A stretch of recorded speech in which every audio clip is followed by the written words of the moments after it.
হাওরের বিস্ময় সড়ক উদ্বোধনের ফলে সেখানকার মানুষের আশা আকাঙ্ক্ষার কতটা বাস্তবায়ন হলো তা জানাতে এই মুহূর্তে কিশোরগঞ্জের মিঠামইনে আছেন সহকর্মী একে আজাদ। আমরা এই মুহূর্তে সরাসরি যুক্ত হচ্ছি তার সঙ্গে।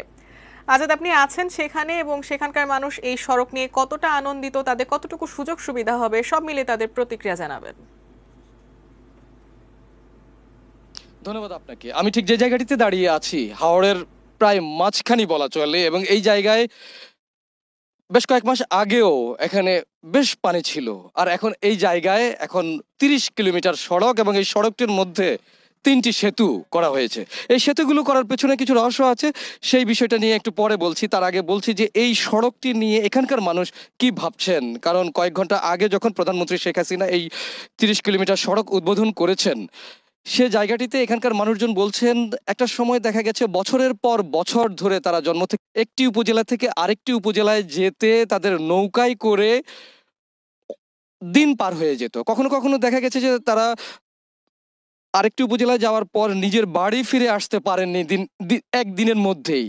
আর এই জায়গায় এখন মাত্র আধ ঘন্টায় ইটনা, মিঠামইন, অষ্টগ্রাম, এই যে 3টি উপজেলা রয়েছে, এই 3টি উপজেলার যে কোনো একটি উপজেলা থেকেই কিশোরগঞ্জের এই জেলার এই 3 উপজেলার তারা বাড়ি ফিরতে পারবেন, অথবা তাদের কর্মস্থলে বাণিজ্যিক কেন্দ্রে ফিরে যেতে পারবেন।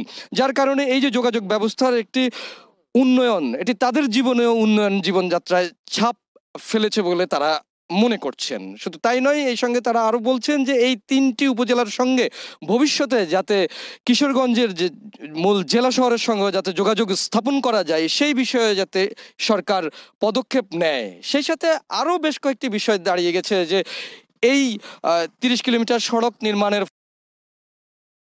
মধ্যেই পরিচিতি পেয়ে গেছে। এমনিতেই হাওড়ের প্রাকৃতিক সৌন্দর্য মানুষের দৃষ্টি কাড়ে। তার মধ্যে এখানে 3টি সেতু তৈরি করা হয়েছে, ঢাকি, ভাতশালা এবং চিলনী। এই সেতুগুলো করার পেছনের কারণটি বলেছিলাম যে একটু পরে বলবো। এখন আপনাকে জানাচ্ছি যে দিনের পর দিন এখানকার মানুষ তাদের যে উৎপাদিত পণ্যগুলো রয়েছে সেগুলো এক উপজেলা থেকে আরেক উপজেলায় তারা নৌকায় করে নিয়ে যেতেন। এখনো যারা নৌকায় করে এই পণ্যগুলো নিয়ে যেতে চান, এই সেতুগুলোর নিচ দিয়ে তারা এটি পরিবহন করতে পারবেন, আর সড়ক পথে তাদের যোগাযোগটিকে সহজতর হয়ে যাবে, এরকমটি তারা মনে করছেন। তো এখনকার মতো এই ছিল আমার কাছে সর্বশেষ।